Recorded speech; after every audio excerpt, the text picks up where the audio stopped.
पैसे व्हायला लागले शेतीमध्ये, लोक बेसुमार रासायनिक खत टाकायचे आणि बेसुमार फवारे माहिती, आणि तेच मापात जर बाजार असले ना तर विचार करू ना. खरे खोटे.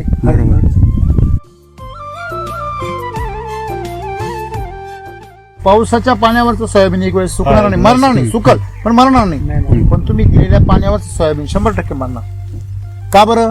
कारण त्याच्यामध्ये एक क्षार आहे ना, ते सुकल्यावर ते क्षार त्याला बाधत चरते त्या अंगामध्ये. सेम याचं पण तसंच आहे.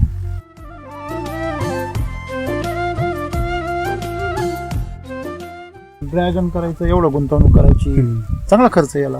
म्हणजे हे पोल वगैरे याचं बरंच मंडळ उभं करायचं म्हणलं आहे की नाही. लग्नाचा अगोदरच मांडव राहतो आहे ना, बरोबर का हो?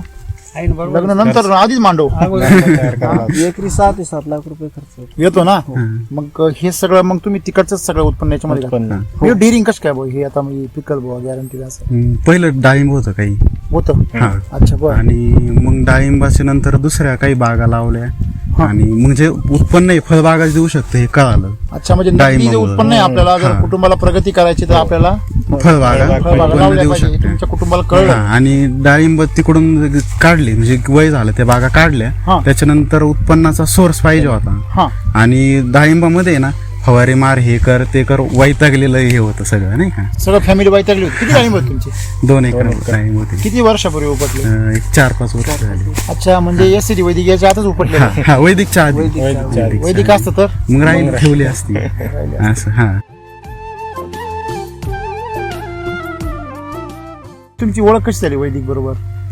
वैदिक सोबत आम्ही बागेला आपलं एससीटीचं जे जुना मटेरियल होतो ते वापरत होतो. बरं, एसटीचं. हा, एससीटीचं सॉइल चार्जर, कृषी सॉइल अमृत. चार्जर, कृषी अमृत. त्या वर्षी काय आलं, साईज होत ना साईज आमची. आणि ज्या वर्षी आपण वापरला ना त्या वर्षी पहिल्यांदा आम्हाला 200-250 ग्रॅमची साईज बघायला भेटली प्लॉटमध्ये. त्याच्या आधी 100 ग्रॅम 150 ग्रॅम मॅक्झिमम. तुमचं कसं आहे माहिती का, ड्राय एअर ज्यादा आहे ना, मग त्याला जमिनीमध्ये ऑर्गॅनिक कार्बन मिळत नाही आणि चुनखडीचं क्षेत्र होतं, त्याच्यामुळे ती साईज होत नव्हती. साईज होत नव्हती असं. मग ते पहिल्या वर्षी साईज झाली. हा, पीक वाळतच नाही. ड्रीप असून वाळत हुमणी लागत सुकल्यासारखं होतं. पण पाऊस होईल त्यावेळेस हा प्लॉट आहे आपला, याच्यात एकही मग आपल्याला हुमणीचं दाखवून द्यायचं खोड अख्ख्या वावरामध्ये कुठे नाही दाखवून हो कुठं आणि खोडवाय खोडवा काय बात करता? मागच्या वर्षी 85 टन गेला मागच्या वर्षी हो. एकरी 1 एकर 5 गुंठे मध्ये म्हणजे 85 टन. 85 टन. आता या वर्षी जास्त झाली. म्हणजे माती जर पोहोचली, जर तुमची माती नापीक झाली तर शेतकरी बी नापीक होतो ना. आम्ही पण सुरुवातीला वापरायला चालू केलं ना, क्षेत्र हेच होतं. बर, 40 टनाचं ऍव्हरेज होतं याच क्षेत्रामध्ये. हेच क्षेत्र. तिथं आता मागच्या वर्षी किती निघालं? 85. कसं कसं वाढत गेलं? किती वाढत गेलं? दरवर्षी 10 टनांनी प्लस. म्हणजे पहिल्या वर्षी 50 वर गेलं, दुसऱ्या वर्षी 60 वर गेलं, 70 वर. आता मागच्या वर्षी 85 वर गेलं. 90 वर जाईलच असं आरामशीर. पुढे जसं आणि मस्त काय खतरनाक आहे बघा ना. आता संपला विषय, पाऊस सुरू झाला, विषय संपला. आणि उसाला जनरली शेतकरी 1 डोस करून शांत बसतात किंवा 2 करतात. बर. आपले 5-5 डोस लागवड झालेली. म्हणजे कमी अधिक प्रमाणात जशी परिस्थिती असेल ना यावेळेस एवढं तेवढंच पण डोस द्यायचाच. अच्छा, तुम्ही खर्चाची बाजू पाहता त्यावेळेस तुमचं गणित कसं बसतं मग?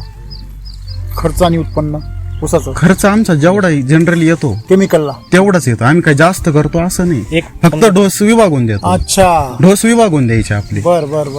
थोडा 4-5 हजार जास्त होतो, पण मग तेवढा त्याचा नफा वाढतो ना.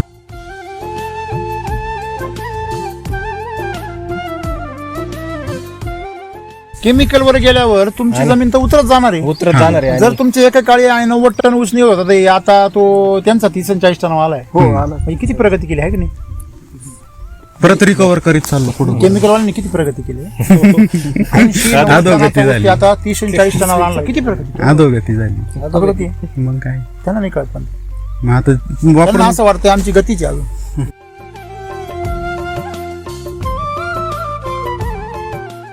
आता तुमच्या भागामध्ये दुष्काळ आहे, सोयाबीन केली तुम्ही इथं. हे कोणाचं दुसऱ्याचं आहे का? हो. अच्छा, सोयाबीन केली इथं पाऊस बरोबर ना? पावसावर सोयाबीन तुम्ही करता इथे, तेही पावसाच्या पाण्यावर आहे. पावसाच्या पाण्यावर का पाटाचं पाणी द्यायची सोय आहे? नाही. म्हणजे पाईप पसरला जर चुकून जर समजा म्हणजे नाही चालत तर थोडं फार पाणी तुषार नाही सुकत. ते मला माहिती कशामुळे सुकत ते.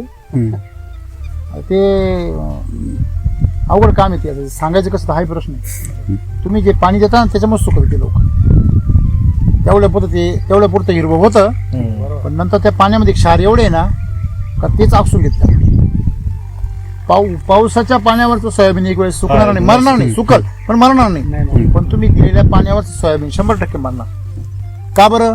कारण त्याच्यामध्ये क्षार आहे ना, ते सुकल्यावर ते क्षार त्याला बाधत चरते त्या अंगामध्ये. सेम याचं पण तसंच आहे. तुमची शेती किती सगळी? 12 एकर शेती. दुष्काळी भागातली 12 एकर शेती म्हणजे 1.5 एकर शेती सारखीच बागायतातल्या, बरोबर आहे का? मग तुम्ही आता या पिकं कोणते पिकं घेतात पूर्वीपासून? सोयाबीन आणि ऊस. मग ऊस कसं काय हो 12 महिने पाणी येईल? मग तिकडे जे पहिला तिकडे जे क्षेत्र आहे ना आपलं घरापाशी, तिथं पाटपाण्याची थोडीशी व्यवस्था आहे. पाण्याची सोय साहेब पण केली इकडे. हो तिकडून साहेब. आणि ऊस पण राहायचा तो एवढा नाही, 1-1.5 एकर जेवढं आणि तेवढा. थोडक्यात ऊस राहतो. मग बाकीच्या रानामध्ये काय करता? फक्त चारा करता, दूध व्यवसाय, नगदी पीक. पावसाळ्यात मग सोयाबीन. मग तुम्हाला आता हे ड्रॅगन करायचं, एवढं गुंतवणूक करायची, चांगला खर्च याला. हो म्हणजे हे पोल वगैरे याचं बरंच मंडळ उभं करायचं म्हणलं आहे की नाही? लग्नाचा अगोदरच मांडव राहतो. आहे ना, बरोबर आहे. का हो? लग्न नंतर आधीच मांडव एकरी 7 लाख रुपये खर्च येतो ना. मग हे सगळं मग तुम्ही तिकडचं सगळं उत्पन्न याच्यामध्ये डिरिंग कसं काय भाऊ? हे आता मी पिकल बुवा गॅरंटी असं पहिलं डाळिंब होतं काही होतं. अच्छा बरं. आणि मग डाळिंबाच्या नंतर दुसऱ्या काही बागा लावल्या आणि मग जे उत्पन्न आहे फळबागा देऊ शकते हे कळालं. अच्छा, म्हणजे नगदी जे उत्पन्न आहे आपल्याला जर कुटुंबाला प्रगती करायची तर आपल्याला फळबागा लावल्या देऊ पाहिजे. शकते. तुमच्या कुटुंबाला कळलं. आणि डाळिंब तिकडून काढली म्हणजे वय झालं, त्या बागा काढल्या. त्याच्यानंतर उत्पन्नाचा सोर्स पाहिजे होता. आणि डाळिंबामध्ये ना फवारे मार, हे कर ते कर, वैतागलेलं हे होतं सगळं, नाही का? सगळं फॅमिली वैतागली होती. किती डाळिंब होती तुमची? 2 एकर डाळिंब होती. किती वर्षापूर्वी उपटले? एक 4-5 वर्ष झाली. अच्छा, म्हणजे एसटी वैदिक याच्या आतच उपटले. हा, वैदिकच्या आधी. वैदिक असतं तर मग राईन ठेवली असती असं. हा,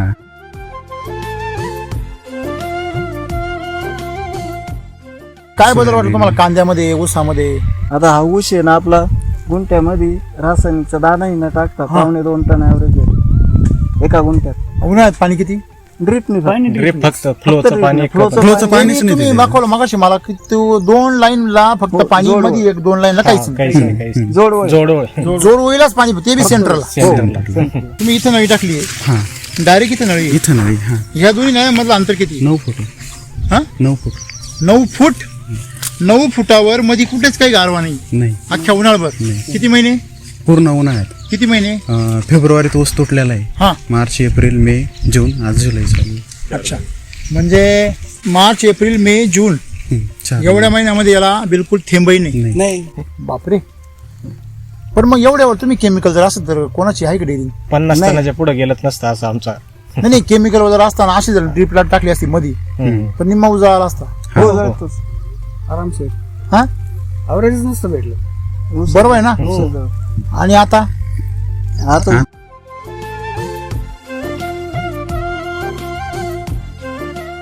पीक वाळतच नाही. ड्रीप असून आणि हुमणी लागेल सुकल्यासारखं होतं. पण ज्यावेळेस पाऊस होईल त्यावेळेस हा प्लॉट आहे आपला, याच्यात एकही मग आपल्याला हुमणीचं दाखवून द्यायचं खोड. अख्ख्या वावरामध्ये कुठे नाही दाखवलं? हो, कुठं पण. आणि खोडवा आहे. खोडवा आहे. काय बात करता? मागच्या वर्षी 85 टन गेला मागच्या वर्षी हो. एकरी 1 एकर 5 गुंठे म्हणजे 85 टन. 85 टन. आता या वर्षी जास्त झाली. तर खोडवा आहे आता काय. काही नाही, बरोबर साहेब म्हणतात ते खरं. ताकद भयानक आहे. म्हणजे तुम्ही त्याला जर पुढचे डोस जर दिले तर जाईल तो. नाही, आता डोस द्यायचाच आहे ना त्याला. डोस द्यायचा. एक डोस काय काय द्यायचा दिलं त्याला? त्याला कृषी अमृत, रोटनोट्री. अच्छा, किती म्हणजे आपले बेसल डोस आपले बेसल डोस किती खर्च होतो आपल्या पद्धतीने? जेवढा रेग्युलर लागतो, समजा रासायनिकचा जर कोणी करीत असेल तर तेवढाच येतो. 30-40 हजार रुपये हा, एकरी. तेवढाच खर्च. मग हे जोरवे वगैरे तिकडं आशवी वगैरे त्या पट्ट्यात 20 आणि 30 टन होते लोकांना. हे असं ऊस होतो. जास्त पाणी. नाही, पण मग त्यांच्या डोक्यात प्रकाश का बरं पडत नाही बुवा? येतं तुमचा ऊस नाही बुवा, तुमचं पाणी. आणि तसं पण, आणि आम्ही तिथं लढतोय 3 वर्षापासून. हा, ऊसावर ऊसे, खतावर खते, डोसे, हळूहळू स्टेप बाय स्टेप जमीन सुधारत चालली हा, आणि त्यांची जमिनी बिघडत चालले. बरोबर. तरी पण मग त्यांचा आणि मग काय पाण्याचा होतं अतिरिक्त वापर तिकडे झाला आणि रासायनिकचा वापर त्याच्यामुळे मग ते डुबुक योजना क्षार वाढले जमिनी डुबुक योजना आहे ना? हा पाणी डुबुक पोचलं हा, डुबुक पोचलं हा तसा तो बी वरून खडा टाकीतो हा डुबुक हा पोचला वर आहे की नाही.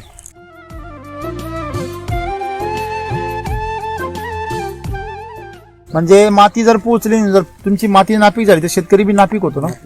आम्ही पण सुरुवातीला वापरायला चालू केलं हा. ना क्षेत्र हेच होतं बर 40 टनाचं ॲव्हरेज होतं याच क्षेत्रामध्ये हेच क्षेत्र याच क्षेत्रात तिथं आता मागच्या वर्षी किती निघालं 85 85. कसं वाढत गेलं किती वाढत गेलं दरवर्षी एक 10 टनांनी 10 plus झालं. म्हणजे पहिल्या वर्षी 50 वर गेलं दुसऱ्या वर्षी 60 वर गेलं 60 वर आता हे मागच्या वर्षी 85 वर गेलं. 90 वर जाईलच असं आरामशीर. हो पुढे पुढे जसं आणि मस्त आहे आणि- ना, काय खतरनाक आहे बघा ना. आता संपला विषय पाऊस सुरू झाला विषय संपला. आणि उसाला जनरली शेतकरी एक डोस करून शांत बसतात किंवा हा. 2 करतात फार बर, तर बर. फार. आपली 5-5 डोस लागवड होतात. झालेली हा. म्हणजे कमी अधिक प्रमाणात जशी परिस्थिती असेल ना ह्यावेळेस एवढं तेवढंच पण डोस द्यायचाच अच्छा तुम्ही खर्चाची बाजू पाहता त्यावेळेस तुमचं गणित कसं बसतं मग खर्च आणि उत्पन्न ऊसाचं खर्च आमचा जेवढा जनरली येतो केमिकलला. तेवढाच येतो आम्ही काही जास्त करतो असं नाही एक फक्त डोस विभागून देतो अच्छा डोस विभागून द्यायचे आपले बर बर बर बर बर थोडा 4-5 हजार जास्त होतो पण मग तेवढा त्याचा नफा नफा बी वाढ आणि नफा दुसरी वाढतो ना. गोष्ट मला एक सांगा केमिकल वर गेल्यावर तुमची जमीन तर उतरत जाणार आहे. उतरत जाणार आहे जर आणि तुमचे एका काळी 90 टन ऊस निघत होता ते आता तो त्यांचा 30-40 टन आलाय. हो आलं म्हणजे किती प्रगती केली आहे की नाही. परत रिकवर करीत चाललो पुढे केमिकल वाल्यांनी किती प्रगती केली 80-90 अधोगती टनाचा झाली. ऊस आता 30-40 टनाला आणला किती प्रगती अधोगती झाली प्रगती आहे. मग काय त्यांना नाही कळत पण मग आता त्यांना वापरून असं वाटतं आमची गतीची अजून म्हणण्यापेक्षा त्यांच्याकडे पाणी भरपूर असल्यामुळे त्यांना घेतली जाते. हम्म. पाणी पिऊन गार पडत लई गरम वाटलं का पाणी प्यायचं आणि डोकं गार करून घ्यायचं. आजही म्हणजे आपण ऊस आलाय ना ड्रीप शिवाय पाणीच देत नाही. म्हणजे तुम्हाला एक कळलं ना ऊसाला सुद्धा जास्त पाणी लागत असलं तरी पण नाही. म्हणजे वैदिक चालू झाल्यापासून पाणी लागतच लागत हे कमी तो लागतं विश्वास बसला. कमी हा. कमी लागतं पाणी. म्हणजे ते नाहीच बरोबर आहे ना जवळजवळ हम्म. जर केमिकलला एवढं पाणी दिलं तर मरून जाईल तो. हो काय म्हणते तुमचं तुमचं नाव आणि पत्ता सांगा. हो, माझं नाव संतोष शिवाजी पानसरे राहणार सादतपूर तालुका संगमनेर जिल्हा अहमदनगर. हे चुलते हो हे चलते आणि हे हे भाऊ आहे. म्हणजे तुमची एकत्र फॅमिली हो. आहे. एकत्र भाऊ. ड्रॅगन कशाची हिमती केलं बुवा आहे वैदिक म्हणून केलं की बुवा त्याच्या अगोदरच डेअरिंग होती. नाही दोन्ही पण हा दोन्ही पण लागतं हा डेअरिंग पण लागतील हो. वैदिक पण लागतील. बर आता 1 वर्ष पूर्ण झालं याला. 1 वर्ष पूर्ण. 1 वर्षामध्ये लोक म्हणतात झाड डेव्हलप झालं पाहिजे बाजा हा. पण इथं तुमचं झाडे डेव्हलप झाले आता यावर्षी माल बी निघल. माल निघणार कळी कशी 100%. निघाली कळी आता स्ट्रोक भरपूर आहे हा. आणि महत्वाचं अजूनपर्यंत आम्ही दुसरे कोणाचे प्लॉट बघितले नाही अनुभव थोडासा त्याच्यातला मागं पडतो नेमकं कशी निघती कोणाची तो थोडा अनुभव मागं पडतो पण जो येतो तो बघतो ना हा. तो म्हणतो कळी खूप मोठी आहे. बरोबर आहे ना हा. कारण असं आहे का तुमचं जे मेन स्टेम आहे हा जो फुटो आहे याला कळी नाहीये याची नंतरच्या फ्लश मध्ये येणार हा. हो, दुसरी तुमची कळी याला चाललेली बरोबर आहे ना आता यालाच 3 कळी आलेल्या आहे बरोबर आहे की नाही कळीचा स्ट्रोक पण काय आहे? मोठा आहे जबरदस्त आहे. हम्म. आता ही सेटिंग झाली सेटिंग झाली ती हा आणि ही व्हायची आहे. अजून उमलायची आज संध्याकाळी ती उमलर बहुतेक हा म्हणजे हा तुमचं या ठिकाणी सेट हे झाले फुल सकाळी उंबरलेलं होतं. सकाळी उमललं होतं आता काय झालंय आता ती सेट झालं. हम्म. ओके थांबा लय नाजूक आहे ते. आपण उमललेलंच बघू तसं पण तसं एक नॉर्मल बघायचं म्हणून याला बघू लाजोळ येते हम्म.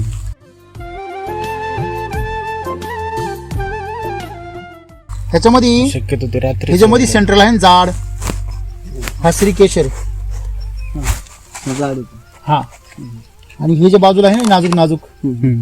हे सगळे पू केशर आहे. हो का? मग श्री केशर आणि पू केशर म्हणजे आपण कसं म्हणतो ही स्त्री आणि हा पुरुष या दोघांच्या मिलनामधून हे फळ गर्भ तयार करतात. फळ लागणार. हा बरोबर आहे ना आणि मग त्याच्यातूनच हे सगळं प्रक्रिया घडते. आता तुमच्या पाठीमागे इथं पाठीमागे पण आहे का हम्म. आहे ना आता अजून हे उमललेलं नाही नाही ते उमलून गेलं हे बघा हे पण उमलून गेलेलं आहे याचं पॉलिनेशन झालंय हो बरोबर आहे ना मग आपण जसं उचकलं होतं हे बघा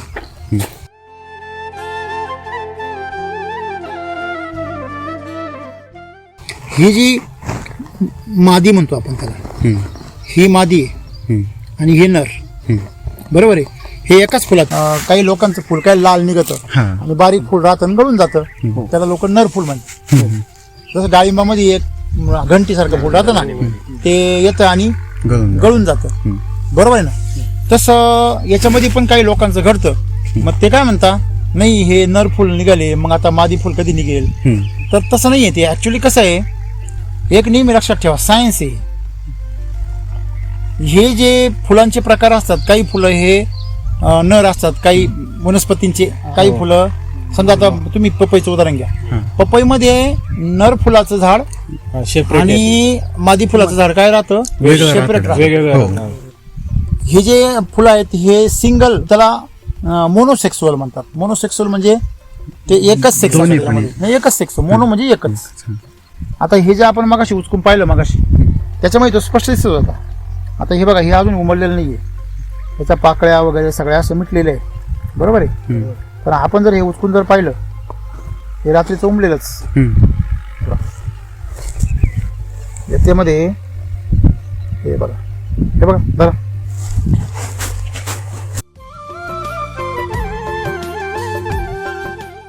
त्याची परवानगी घेऊ आपण. हे बघा बघा बघा बघा, हे बघा सौंदर्य त्याचं. दिसते हळूहळू हे बघा, हे जे आहे हे त्याचं श्री केशर आहे. हा दिसतो तो मध्ये सेंटरला, आणि तो केशर तुम्ही ते डाळिंबाचा असू नाही तर ह्याचा असू, हा पू केशराच्या कुठून निघाला पाहिजे वर. ते बघा, ते पू केशर किती किती बघा नाजूक आहे बघा, किती सुंदर आहे बघा ते. हा हे बघा, आहे का सौंदर्य. हा म्हणजे हे बघा किती सुंदर आहे. म्हणजे हे सगळे याच्यावर जे केशर आहे हे सगळे पू केशर, आणि याच्यामध्ये एक बघा, ते एक मध्ये मी पिवळं दिसते बघा, दिसतंय का. हो, सेंटर सेंटरला पिवळं दिसतं तुम्हाला. ह्याच्यावरती ज्या वेळेस ह्याच्यावरती ह्या पिवळ्या याच्यावरती जेव्हा याच्यातला पराकन जातो मध्ये, त्यावेळेस याचं सेटिंग होतं. उमलल्यानंतर हा आता हे उमलवलं आपण. उमलं नसतं. तर आता ह्याच्यामध्ये जसं आपण हे पाहिलं ना, त्याचं सेटिंग होऊन गेलेलं आहे. आता हे गळून जाणार आहे. गळून का जाणार आहे, कारण याच्या आतमध्ये ते पोहोचलं सगळं. हे बघा, हे बघा लूज झालं ते आहे का, हे बघा आहे का. ऑटोमॅटिक बोलून स्क्रीन हा हे बघा, सुकल्यासारखे. हे बघा ह्याच्यामध्ये बघा,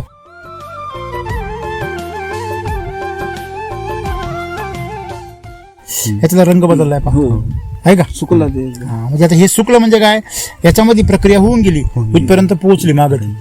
मग एकदा मागं पोहोचली गर्भाधानामध्ये, हे गर्भाधान विकसित जर झालं एकदम हा, तर ते काय म्हणायचं, पूर्ण विकसित फुल. आणि जे फुलाचं गर्भाधान विकसित होत नाही त्याला लोक काय म्हणतात, चुकून नर फुल. आता हे कसं आहे, मी तुम्हाला म्हणायचं, तुम्ही त्यांना म्हणायचं, तुम्ही त्यांना म्हणायचं, अशा प्रकारे याचा काय होतो, प्रसार होतो. त्याच्यामध्ये मग तज्ञ लोक बी जास्त डोकं चालवत नाही. ते म्हणतात, ते बी जास्त अभ्यास करतील. ते म्हणते हा लोक म्हणते नर तर नर, बरोबर आहे की नाही. मग ते म्हणतात तू हे औषध मार, ते औषध मार, मग तुझं मादी फुल जास्त येईल. ऍक्च्युली तसं ड्रॅगन मध्ये दोन्ही फुलांचे जे दोन्ही अवयव त्याच्यामध्ये राहतात, तसं गांडुळाचं असं तसं. गांडुळामध्ये पण दोन्ही अवयव, तो त्याच्याकडे दोन्ही पण लिंग असतात. म्हणजे दोन गांडुळ एकत्र आले की दोघांचं पण गर्भधारणा होतं. गांडुळांचं असं आहे, म्हणजे निसर्गाची किमया पण. तसं याच्यामध्ये तुम्हाला एक लक्षात घेतलं पाहिजे का, जर हे फुल पाहिजे, याला मादी फुल नाही म्हणायचं, याला पूर्ण विकसित झालेलं. आणि छोटं राहतं ते ज्याला नर म्हणता तुम्ही, ते अविकसित राहिलेलं फुल.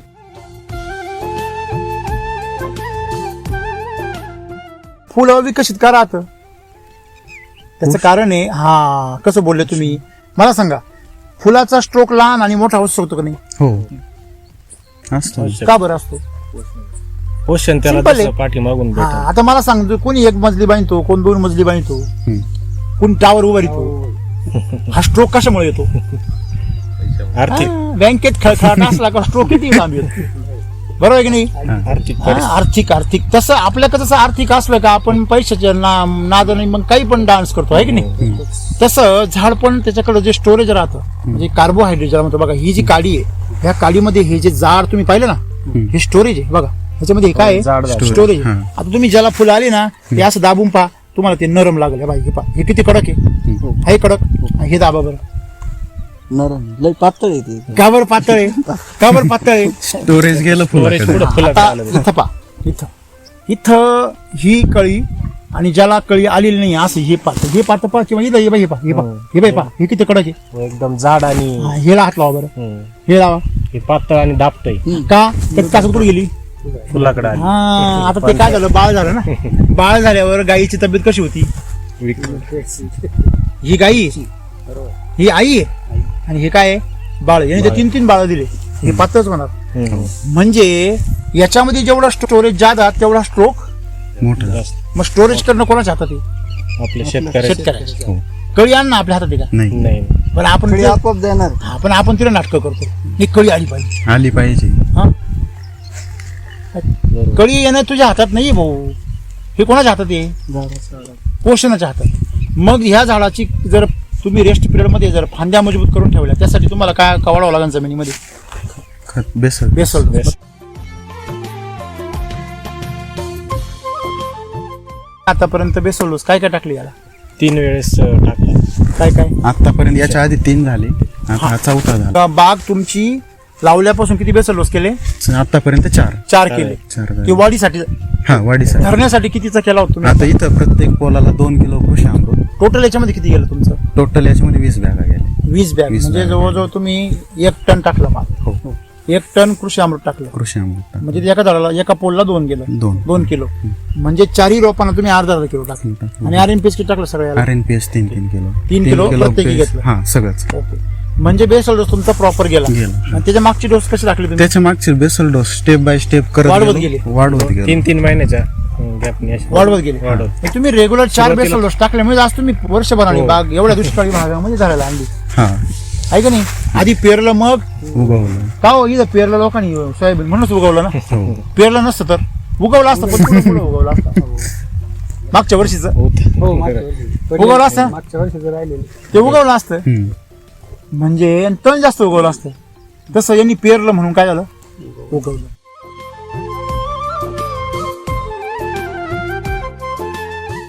शेतकऱ्यांनी स्वतःला प्रश्न विचारला पाहिजे की तुझी नरकळी निघत असेल तर तू काय पेरलंय आणि पेरलंय ते पुरेसं पेरलंय का. का हो मला सांगा, तुम्ही मजूर कामाला आणला आणि तुम्ही त्याला पहिले 8 दिवस मोकार खाऊ घातला नंतर 4 दिवस खायलाच नाही दिला, कामच करणार नाही पुढचं. झोपाकडे स्लीप होईल का नाही. तसंच झाडाचं एनर्जी. हा, तुम्ही किती पण समजा तुम्ही अगोदर 2 डोस दिले होते परी पॉवरफुल, नंतर तुम्ही मागचे 2 डोस दिलेच नाही, मग काय होईल. किंवा 1 डोस तुम्ही खाऊन टाकला बरोबर, ती एनर्जी त्याची संपलेली असेल मग त्याला. म्हणून काय होतं, ही कळी विकसित होत नाही. आलं लक्षामध्ये. बरोबर. सेंद्रिय कर्ब ही ह्या झाडासाठी फार मोठी गरज आहे. आपल्या लोकांनी हे डोंगरातलं दगडा खोऱ्यातलं हलक्या रानातलं झाड कुठं आणलं, शेतात. साबर आहे. हम्म. तुम्ही त्याला ड्रॅगन असं सुंदर नाव दिलं म्हणजे ते लगेच हा म्हणजे फॉरेनची पाटलीन बाई सारखी गंमत आहे तुमची. ती फॉरेनची जरी असली तरी माणूसच आहे ते, आहे की नाही. तिला बावडपणा वाटतो हे काय बावड सारखे करताय, मी तर साधी सुद्धा माणूस आहे. हा? ते नवीन आल्यामुळे इकडे जरा हा. म्हणजे हल्लीच्या काळामध्ये गंमत अशी आहे की नवीन जर सुनाली घरामध्ये तर सासू एवढी तिची ती म्हणजे लाड करती, एवढी सेवा करती का ती जाती लाडून. मग ती म्हणती मायरी एवढी लाडणी माझी. बरं. खरे खोटं आहे. तशीच आज शेतकऱ्यांची परिस्थिती. शेतकरी पिकाला फार जपता आणि नंतर जे रोगाला बळी पडलाय का मग त्याला नाव ठेवायचं. हम्म. मग ती सुनबाई म्हणली का, नाही आजीबाई मला जास्त ताण सहन होत नाही, सासूबाई मी जास्त उन्हात जाऊ शकत नाही, हम्म. बाजार आणायला तुम्ही जा, दळण आणायला तुम्ही जा, इस्त्रीचे कपडे आणायला तुम्ही जा. का मग सासूबाईचा हळूहळू पारा चढवतो. तुम्ही तिनं तर मला फार नोकर करून टाकलं, मोलकरीन करून टाकलं. हा, मी माझ्या सासूचे बी सासूवास काढला आणि सुनीचा बी सुनवास काढू, मग तिचा पारा चढतो पण उपयोग नाही काही. लाडकुणी दिले. सासूने. हा, म्हणजे तिची काळजी पण घेतली पाहिजे सुनाची आणि तिला जबाबदारी पण शिकवली. तसं या झाडाची ज्या वेळेस तुम्ही त्याला लावता तेव्हा काळजी घेतली पाहिजे, त्याला कणखर बनवलं पाहिजे. बरोबर. अलग लक्षामध्ये पाणी त्याचं मापात दिलं पाहिजे. जास्त पाणी दिलं या झाडाचा खेळ होतो.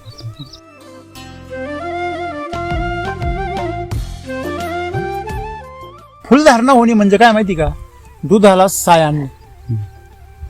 दुधाला साय कधी येते, ही साय जाड येणार की पातळ येणार, कशावर अवलंबून येऊ. फॅट मध्ये. म्हणजे चारा तुमचा किती दर्जेदार आहे. फॅट कशाने येते, चाऱ्याने. चाऱ्याने. पोषक चारा. बरोबर आहे. पण तुमच्या चाऱ्यामध्ये जर कस नसेल, तुमचा चारा जर पिवळा पडलेला असेल, आता आम्ही रस्त्याने आलो एका ठिकाणी, तो कापला ऊस तो बी पिवळाच निघालाय आणि जो मोठा झालाय तो बी अख्खा पिवळा पडलेला. पिवळा म्हणजे काय हो, त्याच्यामध्ये हरितद्रव्य नाही.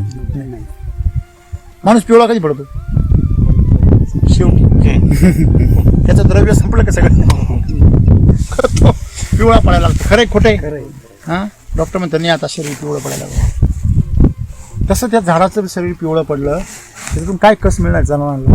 मग काही शेतकरी म्हणता साहेब ते मिल्क चार्जरचे रिझल्टच नाही येते हो. कशी काय ते मला सांगा. तुमचा जो चारा होता पहिला पौष्टिक तो संपला, हो. नंतर तुम्ही त्याला काही देतच नाहीये. तुम्ही आम्ही सांगितलं केमिकल द्यायचे, तुम्ही केमिकल बंद केलं, सगळंच बंद केलं, तो पिवळा पडला ऊस.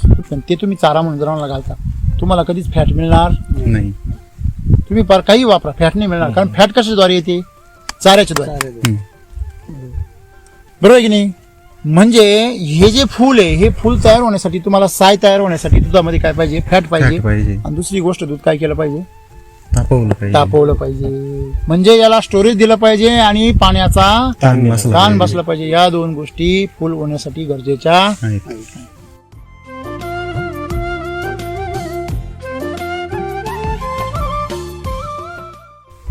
पोराची तब्येत बी सुधारवली पाहिजे आणि पोऱ्याला दणकावून काम दिलं पाहिजे, नाही तर सांड होईल सांड. आणि तो सांड तुमचाच गाळा धरील. चला नाव शेती करा, चला करा. होतो का नाही. विकायला हायच मोकळा. हा विकायला आहेच. मग जमिनी ज्या विकायला काढल्या त्याच्याविषयी जो निघाला तर तुम्ही तुमच्या मुलांना ताण दिला पाहिजे, म्हणजे कष्ट करायला लावले पाहिजे. त्यांनी लगेच मागितलं लगेच दिलं ना, याला बाप नाही म्हणते. त्या दिलेल्या पैशांचं, ताकदीचं, वेळेचं तो काय करतो, गाडीचं मोटरसायकलचं, ते बापानी पाहिलं पाहिजे. त्याचं मीटर चेक केलं पाहिजे. कुठे गेला होता, काय करत होता. लक्षात. तसंच झाडाचं आहे. तुम्ही झाडाला भरपूर पोषण दिलं, भरपूर तुम्ही त्याला खायला प्यायला दिलं, त्याला ताण बी दिला पाहिजे, नाहीतर त्याला पुन्हा नाही येणार. नुसती शेंडी लक्षामध्ये. म्हणजे दुधासारखं आहे फुल येणं म्हणजे. मग याच्यासाठी सेंद्रिय कर्ब जो असतो, CN रेशो हा फार महत्वाचा आहे. आणि आपल्या प्रत्येक प्रोडक्ट मध्ये सेंद्रिय कर्बच आहे. हो. आहे का नाही. जीवाणूंचा आहार आहे. म्हणजे आपल्याला जीवन टाकायची गरज नाही. आता तुमच्या लेग गोष्ट लक्षात आली का, तुमचं आता फ्लावरिंग तुमची अपेक्षा नव्हती एवढी होईल. नव्हतीच, फक्त डेव्हलपच करायची. कारण तुमची परिस्थिती कशी आहे, दुष्काळी आहे का नाही. झाड जगलं म्हणजे लय झालं. त्या बाई ते क्रॅक झाले, आहे का तुम्हाला दिसतंय का, क्रॅक झाले. म्हणजे कशामुळे, मध्ये जे पाण्याचा ताण बसला ना त्याच्यामुळे ते कडक झालं होतं. पण परत त्याला पाणी भेटल्यामुळे ताजेतावान झालं. हे फुल निघण्याची पद्धत फार भारी बरं का. हा हे याचं स्टोरेज वाढणार म्हणजे ताकद येणार. किती दिवस झाले दिवसात नाही, आताच दिलाय एक या 15 जूनचा. म्हणजे आता दिलाय, अजून तो लागू नाही झाला. नाही. याला एक काम करा,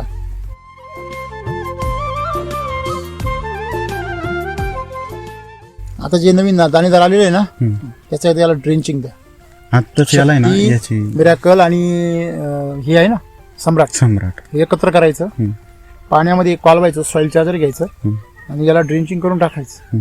साधारणतः एवढ्या बागेला तुम्हाला 2-4 बॅग घ्यायच्या, 2 मिरॅकल घ्यायच्या, 4 शक्ती, 4 सम्राट पाण्यात कालवायच्या आणि ड्रेंचिंग करून टाकायचं. कशामुळं, याला जी फ्लावरिंग हे जे रिकाम झाले ना हे काय होईल, भरून निघेल. आणि तोपर्यंत तुमचा बेसल डोस सुद्धा लागू पडेल. बेसल डोस म्हणजे जेवण आहे, ते पचायला जरा वेळ लागतो. आता पाहुणे आले, मग आले थोडेसे पोहे आहे का नाही. पोहे आता स्वयंपाक कसा आहे, लागू टाइम लागतो. मग स्वयंपाक खातीले बी पचवतीले बी, मग ते आले पाहुणे थोडे पोहे द्यायचे. मग ते पोहे द्या किंवा थोडा उपमा द्या. मग ते पोहे आणि उपमा म्हणजे दाणेदार फार महत्वाचं.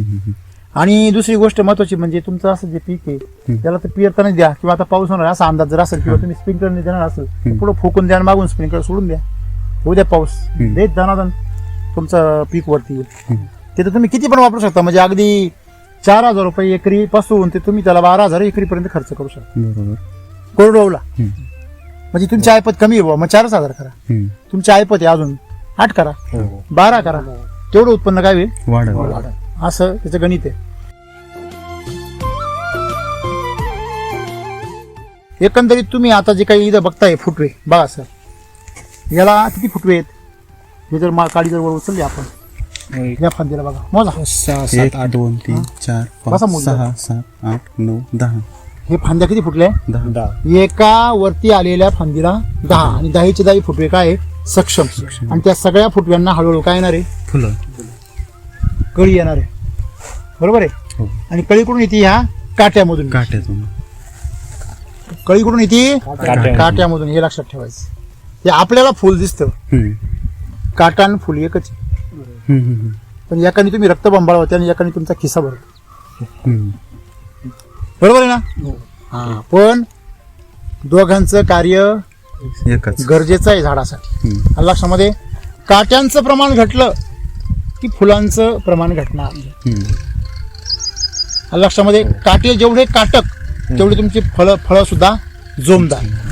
आणि लक्षामध्ये हे ड्रॅगनचं आम्ही हे प्रकृती ओळखून घेतली पाहिजे. हम्म.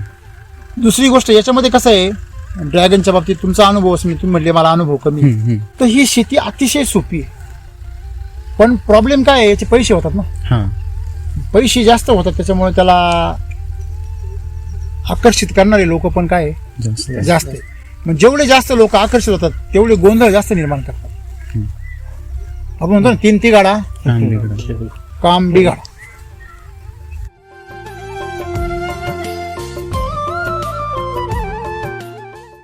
तुम्हाला हे पाहिजे का? तज्ञ लोक असतात. तज्ञ लोकांनी काय करायला पाहिजे? हो, अवघड काम कसं करायला पाहिजे? सोपं करायला. पण हल्ली तज्ञ लोक काय करताय? सोपं काम काय करताय? अवघड. नाही, आधी बिघडीत आहे, नंतर रिपेअर करून देते. म्हणजे पेशंट कुठे जायला नको. बरं. दुसरी एक गोष्ट, ते आधी बिघडीचं का माहिती का?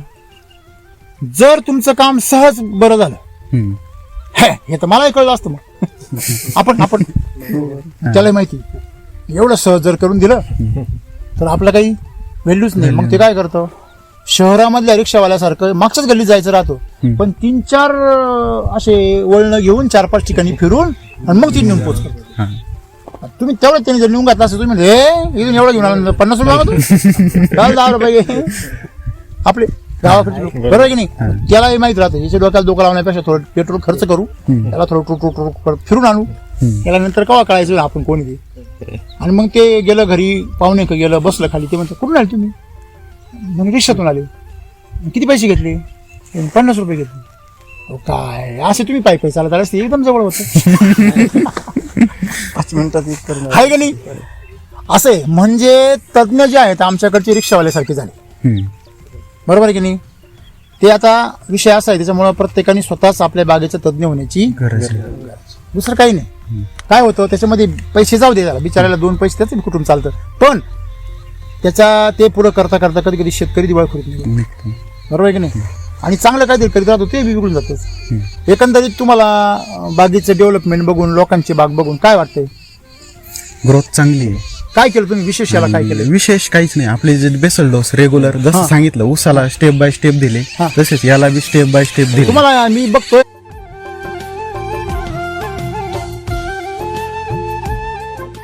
अख्खा उन्हाळा गेला, हा. तुम्ही काही वरून काही मंडप नाही घातला, काही नाही. बिगर मंडपाचं तुमचं लग्न चालू आहे. कसं काय? कुठं सनबर्निंग नाही, कुठं काय जळलेलं नाही, कुठं वाळलेलं नाही. उन्हाळ्यात पाणीच नव्हतं द्यायला. झाड याची चपोटी झालेली होती. एकदम पूर्ण अशी अहो, पण बर्निंग नाही झालं तुमचं. वडील म्हणायची झाडं जळाली. संपली. हा. काय म्हणले? वाळू राहिले. झाड वाळू राहिले. मी म्हणायचो नाही त्याला काही होत नाही, आणि त्याच्यामुळे मग सनबर्निंग झाली नाही. काय बोल राहिले तुम्ही? झाडं वाळून गेले, सनबर्निंग नाही झाली. तुम्ही हसू का राहिले? मला काय कळणार भाऊ. आता वडील म्हणतात नाही झाड जळून राहिले, मुलगा म्हणतो नाही बरे होऊ राहिले. म्हणजे नाही मग काय आता समजा मोबाईल आहे किंवा आपल्याकडे अनुभवी लोकांचे नंबर असतात, फोन करायचा, विचार विनिमय करायचं, काय होतं काय नाही आपल्या लक्षात येतं, कधी काय करायचं कधी काय नाही नाही मग करायचं. तुम्हाला असं नाही वाटलं का अरे पटापटा चला लुगडी आणा, साडी आणा, जरा वरून लगेच मग काहीतरी करावं, नाहीतर काहीतरी वरती शेड तरी मारा. त्या लोकांनी नाही का खर्च हा, केले? करतात ना. मग? नाही आपण नाही केलं काही. का हो? तेवढं खर्च करायला पण ऐपत नाही ना. हे काय आलं जे होतं ते इथं गुंतलं सगळं. मग मी काय म्हटलं तुम्हाला का, म्हणून मी ना गरिबीचं समर्थन करतो. जोपर्यंत तुम्ही आतून श्रीमंत होत नाही ना तुम्ही, हम्म. तोपर्यंत तुमच्याकडे जर श्रीमंती आली ना तुमचं वाटोळच करते. हॅलो, बरोबर आहे. तुम्हाला कळलं पाहिजे आलेली श्रीमंती, आलेली लक्ष्मी कुठे आणि कशी वापरायची, कशी जपायची. आणि हे न कळल्यामुळेच शेतकरी आज अडचणीत आहे. म्हणून ज्यांच्याकडे पाणी नाहीये, ज्यांच्याकडे सुविधा नाहीये, ज्यांच्याकडे आर्थिक कुवत नाहीये, अशा लोकांची शेती चांगली आहे. आणि ज्या लोकांकडे आर्थिक कुवत आहे, पाणी भरपूर आहे, त्यांच्या शेत्या वाटोळ्या झालेल्या आहे. बरोबर. कारण काय, त्यांना अज्ञानाची जाणीव करून द्यायला कोणी नाही.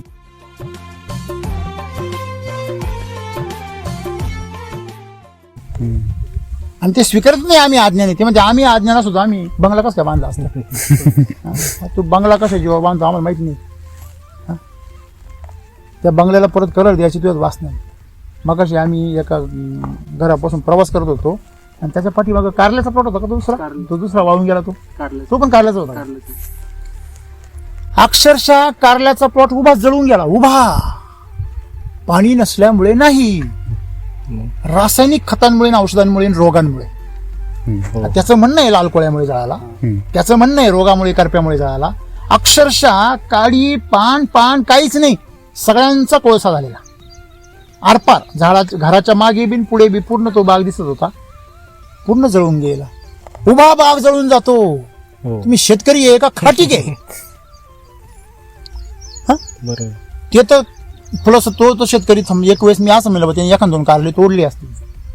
त्याच्या मागचा शेतकरी तर त्याचा कव्हर होता. झाडाला फुलं यायच्या आत मांडव उभा जळून गेला. पांढरा फटक लाल बुंदूक पडला लाल कोळ्यामुळे. तो लाल कोळ्यामुळे नाही गेला, तुमच्या वॉटर सोल्युबल आणि तुमच्या रासायनिक खतांमुळे गेला, तुमच्या शारपड पाण्यामुळे गेला. बरोबर आहे. मग त्याच पट्ट्यामध्ये आमच्या शेतकऱ्याचा टोमॅटोचा झेंडूचा प्लॉट 1 नंबर आहे. बरोबर आहे. कनोलीचं सांगतो तुम्हाला उदाहरण. सांगायचं तात्पर्य काय आहे, जोपर्यंत तुम्ही पूर्णपणे अडचणीत येत नाही ना, तोपर्यंत तुम्ही सुधरत नाही. तुम्हाला जोपर्यंत सर थोडंफार खायला मिळते, थोडीफार मजा आहे, थोडेफार पैसे राहते आहे, तोपर्यंत तुम्ही अजिबात सुधरत नाही. तुम्ही तुमचा रस्ता सोडायला तयार नाही. आणायचे गोणे फेकाडायच्या आणि झोपा काढायच्या, पाटीलच्या करायच्या, इलेक्शन करायचे, लग्न समारंभ 10वे 13वे, डिंग डिंग डिंग. इकडं शेतीचं वाटोळं का होईल बरं. ते बी आरोग्याचं किती मोठं वाटोळं आहे. ते सगळं विस्कुट जाणार आहे. असं आहे. म्हणजे एक तर माणूस आहे ना पूर्ण उपाशी पाहिजे, नाहीतर पूर्ण तुपाशी पाहिजे. ते मधीच राहतं ना, ते आयुष्यभर असंच लटकत राहतं इकडे तिकडे. ते कधीच ते तुपाकडे जायचा प्रयत्न करेन, ते उपाशी जात नाही. ते मध्ये लटकत राहत. तशी परिस्थिती आहे. तुमच्या जमिनी हळूहळू काय उचलल्या, नापीक उचलल्या त्या लोकांच्या. आज तुमचं हे त्यांच्या समोर काय आहे उदाहरण. म्हणजे आज तुमच्याकडे पाणी नाहीये, तुमची आर्थिक परिस्थिती नाहीये, म्हणून तुम्ही वरून मंडप टाकला नाही. आणि मंडप नाही टाकला तरी पण तुमचे झाड 1 नंबर आहे. एक पान सुद्धा अख्ख्या बागेत कुठं सनबर्नी नाही. डेव्हलपमेंट किती भारी आहे पान तुम्ही. फुलांचे स्ट्रोक काय सुंदर आहे की नाही हे. आणि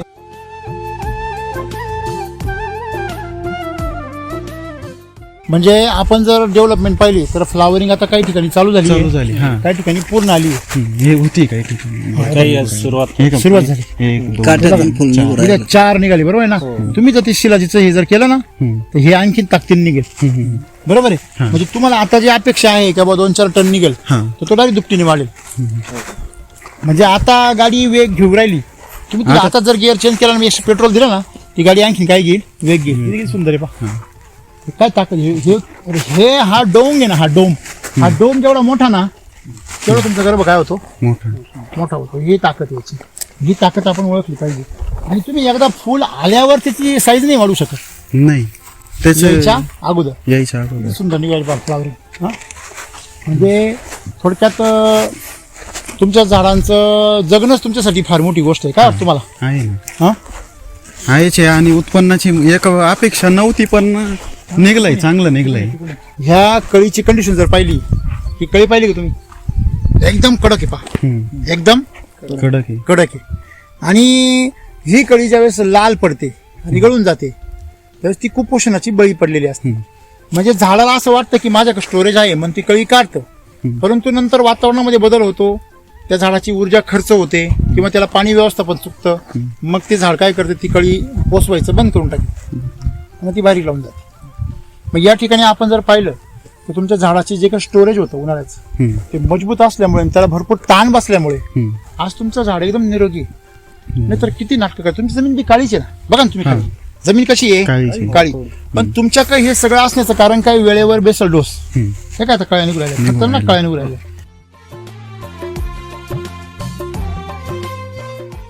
बेसल डोस वेळेवर देणे, 4 बेसल डोस झाले तुमचे. आणि दुसरी गोष्ट म्हणजे पाणी व्यवस्थापन नैसर्गिक आहे तुमच्याकडे. हा ताण हा नैसर्गिक बसतो नाही इच्छित पण द्यायला बाबा. हा तसं गरीबाच्या मुलाला ताण द्यायची गरज नाही, त्याला आपोआप ताण बसतो. पण श्रीमंताच्या मुलाला ताण द्यावा लागतो. हा तुझं पॉकेट मनी बंद करेल बरं का मी, असं श्रीमंत घरामध्ये सांगत. हा आहे की नाही? तसं गरीबाच्या पोराला माहिती आहे मिळणारच नाहीये, यायचं काय सगळं. हा जर काही करायचं असेल तर 2-4 दिवस रोजाने जावं लागेल. खरे खोटे? म्हणजे ही जी परिस्थिती आहे ही जाणीव आहे आपल्याला. आणि स्वतः कष्टाने कमवलेल्या पैशाबद्दल आपण कसे राहतो? प्रामाणिक राहतो, इमानदार राहतो, इमानदार. तसं हे झाडाचं पण आहे. स्वतःच्या कष्टाने त्याला आलेलं जे काही फूल असतं ते काटक असतं, मजबूत असतं आणि त्याचं फळच येतं. पण तुम्ही जर बाहेरून जर त्याला स्टिम्युलंट दिले, बाहेरून त्याला काही GA दिला, हे दे करतात लोक प्रयोग करतात. आणि त्यांनी काय होतं, फुलं येतात पण झाड कोमात जात. तेवढे पोषणाची ताकद त्याच्यामध्ये नसते. म्हणून हे जे फ्लावरिंगचं शास्त्र आहे हे आम्ही शिकलं पाहिजे. फ्लावरिंग आपल्या हातात नाही, झाडाला पोषण देणं आणि ताण देणं आपल्या हातात आहे. बरोबर आहे? तुम्ही एवढंच लक्षात ठेवायचंय की पोराला खाऊ पिऊ घाला, त्याला त्याची मजा करा, त्याला सशक्त बनवा आणि त्याला कामाला पण झुपा, त्याच्यावर जबाबदारी पण द्या. तरच तुमचं पोषण काय येणार आहे? कामाला येणार आहे. तुमचं पोषण तुमच्यावर उलटायला वेळ नाही लागणार. बरोबर आहे? सेम झाडाचं आहे. तर एकंदरीत तुमची ऊस शेती असेल किंवा तुमची आज ड्रॅगनची शेती असेल, आज तुमची शेती तुम्हाला कशी दिसते आणि कशी वाटते? हो पाटील? चांगली सुधारणा चांगली. उत्पन्न वाढायला लागलं SCT वापरल्यापासून. उत्पन्न वाढायला लागलं? उत्पन्न वाढलं. अच्छा, चुकलंच आहे ना. पहिलं बरं होतं, कमी कमी होत कमी होत चालू ते बरं होतं ना. नाही ना, रासायनिक खतामुळे कमी होतो. अच्छा, काय आहे तुमच्या शेतीमध्ये? शेतीमध्ये आता सध्या मी मका पीक केलंय, हा. सोयाबीन आहे, गायांचं गिन्नी. अच्छा, बरं आणि इकडं 2 एकर क्षेत्र आहे तर तिथं सोयाबीन गिन्नी. बरं बरं बरं बरं. तुम्ही कशाला वापरताय? मी अजून वापरलेच नाही, मागे त्यांचे घाण्यासाठी वापरलं होतं. बरं, घासाला वापरलं. हो, मग तुम्ही केमिकल वापरताय सध्या? सध्या म्हणजे मी फक्त शेणखत वापरतोय, केमिकल हा विषयच नाही माझ्याला. असं बंद करून टाकलं? हो, सगळं बंद केलंय. फक्त युरिया देतो मी याला गिन्नीला फक्त. नाही, युरिया केमिकल नाही. युरिया केमिकल थोडी राहत. हा म्हणजे पण सांगतो म्हणजे युरिया गरीब बिचारा आहे. तो एवढा गरीब बिचारा आहे का तो जर हातावर ठेवला त्याच्यावर गांडूळ ठेवलं तर गांडूळ मारून टाकेल. 3 वर्षापासून आहे ना मी रासायनिक खत वापरत नाही सर, सगळं शेणखत. मिरॅकल आहे 450 रुपयाला 10 किलो. बरोबर आहे? एका वावराला, एका तुम्ही ज्याला युरिया टाकता ना हो. त्याला आपलं 10 किलो मिरॅकल टाकायचं. एका वावराला युरिया टाकायची बिघ्याला आणि एका बिघ्याला मिरॅकल टाकायचं. सेम किंमत आहे ना. आणि अनुभव बघायचा. तुम्हाला रिझल्ट पाहिजे का युरिया पाहिजे? नाही, रिझल्ट पाहिजे. नाही बघ, काही जण तसं नाही आहे, काही जणांना युरिया पाहिजे. रिझल्ट भेटली तर नाही भेट. रिझल्टला प्रॉब्लेम. कारण पडिले वळण इंद्रिया सकळ. कारण तिथे गेलं का आम्हाला युरियाच बोलायची सवय. झोपेत युरिया, जागेत युरिया आणि बागेत सुद्धा युरिया. त्याच्यात आता निमलिपित काहीतरी आली ना वाटतं. मला काय म्हणायचंय, मला एक सांगा, तुम्ही त्या मोटरसायकलला किती पण सायलेन्सर बसवा, धूर शेवटी निघणार. का हो? तुम्ही ह्या गाड्यांना किती पण ती मशिनरी बसवा पण शेवटी प्रदूषण का असं आहे? प्रदूषण बनवणार, प्रदूषण होतच राहणार. बरोबर आहे की नाही? म्हणजे आपण एक लक्षात ठेवलं पाहिजे का तुम्ही त्या युरियाला तुम्ही वरून काही कोट केलं तर आतमध्ये विषय आहे ना. कोटेड हा वरून फक्त त्याला. हा बरोबर आहे.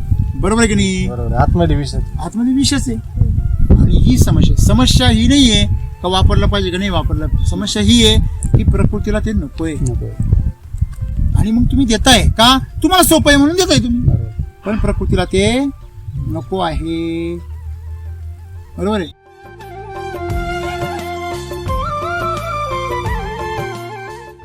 काटा माझ्या हाताला लागून वर निघून आला पण मला टोचला नाही. बघा ना तुम्ही, हो. लागून निघून आला पण टोचला नाही मला. म्हणजे मला वाटला घुसल कुठतरी, नाही घुसला नाही. याचा अर्थ काय, त्या झाडाचं आपल्यावर किती प्रेम आहे. आपण जर त्याला जपलं तर तो सुद्धा आपल्याला जपतो. मी कित्येक बागांमध्ये गेलो, कित्येक शेतांमध्ये गेलो, पण अजून एकदा तुम्ही मला दाखवा का मी पाय गुंतून पडलोय कुठतरी, मला लागलंय, माझा पाय मुरगळलाय, कधीच नाही. उंच उतार चढार कितीतरी ठिकाणी 1-1 किलोमीटर 2-2 किलोमीटर पायी गेलो असेल, गाळामध्ये, पावसामध्ये, सगळीकडे, खड्यांमध्ये, दगडांमध्ये, खडकांमध्ये. का बरं? या झाडाला सुद्धा तुमचं प्रेम कळतं, तुम्ही त्याला विष देत नाही. बरोबर आहे ना? हा, लक्षात ठेवा. नाही तर मग माणसं स्वतःच विहीर खाती आणि त्याच्यामुळेच ब्लास्टून मारतात. खरे खोटं?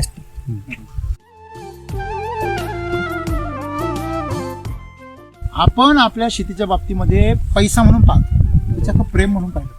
तुम्ही याच्याकडे नुसते पैसे म्हणून पाहिलं आणि तुम्ही त्याच्याकडे एक लेकरू म्हणून पाहिलं. फक्त पैसे म्हणून त्याच्याकडे जर पाहिलं आणि त्याने जर पैसे नाही कमवले, तुम्ही त्याला उचलून द्याल घरातून. पण तुम्ही त्याला जर लेकरू म्हणून जर पाहिलं, त्यांनी तुम्हाला जरी उत्पन्न नाही दिलं तरी तुम्ही त्याला खाऊ पिऊ घालणारे. ही स्वभाव शेतकऱ्याचा आपल्या पिकाप्रती होता पहिला. जुन्या काळामध्ये लोक आपल्या बैलाला आपल्यापेक्षा जपायचे. हो, जपत नव्हते का बैलांना, गायांना? विशेष नाही काही. जेवढं आपण खायचे तेवढे त्यांना खाऊ घालायचे. एक सण त्यांच्याकरता साजरा करायचे. वसुबारस गाई करता आणि पोळा बैला करता. खरे खोटे? बरोबर. गावरान गाई पहिली. खरे खोटे? हिचं दर्शन घ्यायचे घरातून उठून लोक. हो. आजही घेत आहे बऱ्याच कुटुंबांमध्ये. मला सांगा, मग ह्या लोकांच्या कुटुंबांमध्ये आजही लक्ष्मी, आजही आरोग्य आहे. ज्यांच्याकडे फक्त पैसा आहे, त्यांच्या पैसा भरपूर आहे, रोगही तेवढी आहे घरामध्ये. काहींना डायबिटीज होईल, काहींना कॅन्सर होईल, काहींना काय हार्ट म्हणजे अर्धांगवायू झालेला भयंकर रोग त्यांच्या घरात घुसले. मी तुम्हाला इमोशनल करतोय असं नाहीये, पण ही वस्तुस्थिती तुम्ही बघा. हा, हो, आहे ना. लोक म्हणजे नाव मोठे, लक्षण कोठे. असं आहे ते. म्हणून नाव बी मोठे करा आणि लक्षण बी मोठे करा. कसं? शेतीवर प्रेम करा, काय पिकावर प्रेम करा, गाईवर प्रेम करा आणि त्याला लेकरासारखं जपा. आपण आपल्या लेकराला विष खाऊ घालू का? नाही. तुम्ही ती काळजी घेतली, योगायोगाने निसर्गाने तुम्हाला ती जबरदस्ती केली आहे, त्याचा फायदा तुम्हाला झाला. बाकी सगळ्या शेतकऱ्यांनी यातून काहीतरी धडा घ्यावा.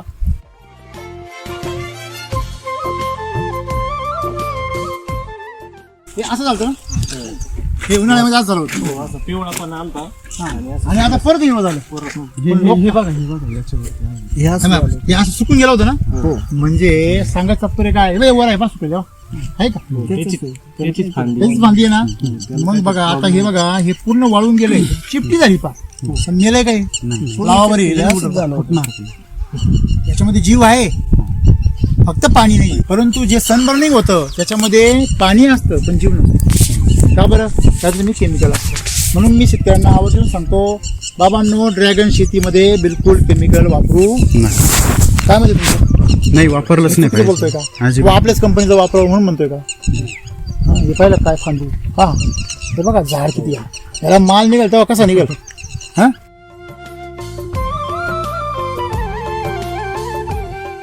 गो अमृत घेतलं होतं, गावरान गाईचं घेतलं. हा, बरं. आणि ज्यावेळेस आम्ही आता हाताने टाकलं ना, हा. ज्यावेळेस आम्ही टाकलं त्यावेळेस हात ज्यावेळेस शेवट धुतले ना, हा. त्याचा सेंट येतो. आता शेणाचा scent सुगंध. येतो. सुगंध येतो. सुगंध शेणाचा हा. आणि आधी स्लऱ्या टाकायचं आम्ही डाळिंबाला ना, हा. तर घाण वास येतो. जात नसायचा तो हा. 2-2 दिवस. हा. हा, मग चांगल्या बॅक्टेरिया सुगंध तयार करता आणि घाणलेल्या बॅक्टेरिया रोगट बॅक्टेरिया घाण तयार करतात, दुर्गंध. तेच सांगता आम्ही चांगल्या नाही.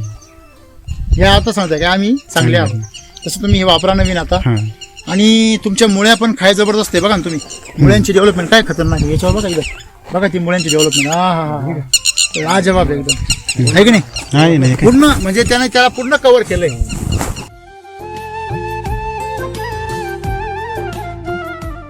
काय सांगावं असं वाटतं शेतकऱ्यांना? बघ का हो? बोला पाटील. हो, शेतकऱ्यांनी वापरायला पाहिजे सॉइल चार्ज. अनुभव घ्यायला पाहिजे ना. अनुभव एकदा तरी घेतल्यानंतर मग ते कळेल. जोपर्यंत अनुभव घेत नाही तोपर्यंत ते कळणार नाही. हा ना, तुमचं टाकून पाहिलं पाहिजे आणि त्याचा रिझल्ट घेतला तुमचं पाहिजे. हे पाहिल्यावर असं. आता इथं तुम्ही कोरडो म्हणता सगळं, आणि इथं दुष्काळी पट्टा आहे सगळा, हा. शेततळ्यांवर आहे. आणि मी तुम्हाला मगाशी म्हणून मी वरून पाहिलंय त्या दिवशी मी ज्यावेळेस आलो ना, त्यावेळेस नेमकी पहिल्यांदा त्याला उतरता नाही आलं. त्यांनी एक राऊंड मारला. तेव्हा पूर्ण परिसरामध्ये मी पाहिले शेतकरी वगैरे सगळे शेतकरीचे इथं, आहेत बरोबर आहे. दुसरा काही मार्गच नाही जगवण्याचा. तर अशा परिस्थितीमध्ये तुमची जी पिकं आहेत, आज ऊस असेल किंवा हे असेल, तर हे खरंच लाजबाब आहे. तुमचं अभिनंदन त्यासाठी. शेतकऱ्यांनी पाहिलं पाहिजे. आज ह्याला तुमच्या कुठल्याही प्रकारचं कव्हरिंग न करता बर्निंग नाहीये, हे बघून मात्र 100% शेतकरी कव्हरिंग पण नाही आणि लावल्यापासून सिंगल स्प्रे सुद्धा नाही, एक पण नाही. मुंगीसाठी सुद्धा नाही. काहीच नाही. हे मुंगीला का बरं घाबरता लोक? काय माहिती.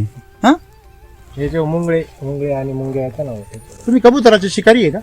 पण अजून काहीच घेतलं नाही, तरी सुद्धा काहीच नाही नाही घेतलं. नाही, कबुतराची शिकारी आहे ना, त्यांच्या पायाला मुंगी चावती.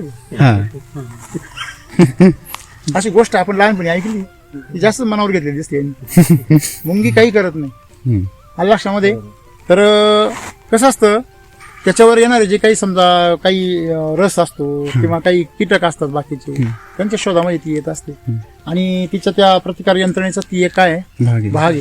त्याच्यामुळे विनाकारण कीटक दिसला का लगेच कीड आणि रोग हे डोक्यात बसलेलं गणित शेतकऱ्यांनी काढून टाकावं. रोग आले का आतापर्यंत? काही नाही, अजिबात नाही, एकही नाही. बडे आराम, एक सुद्धा रोग नाही आला, काहीच नाही. अजिबात नाही. हा ना, तुम्हाला फवारा मारायला चान्स नाही भेटला काय? एकही नाही. हा? हो? एवढी आरामशीर शेती असल्यावर काय करायचं हो शेतकऱ्यांनी?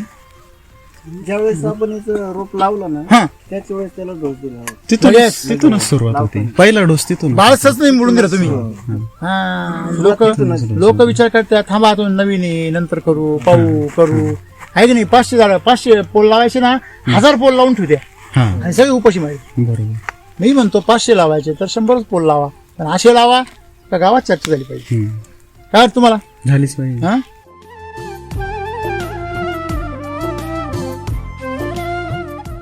चला, तुम्ही दुष्काळी भागामध्ये चांगला ऊस पिकवला, चांगलं ड्रॅगन पिकवलं आणि आज तुम्ही काय आता तुमची गाडी बसली आता रोडावरती, हळूहळू चालेल, प्रगती घेईल. हा, तर वेळेवर बेस्ट डोस तुम्ही दिलाच आहे.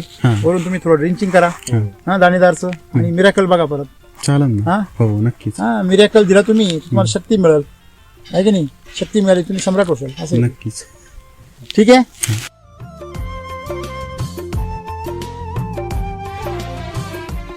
हे बघा, 1 2 3 4 5 6 7 म्हणजे हे 3 तर परफेक्ट आहे सध्या.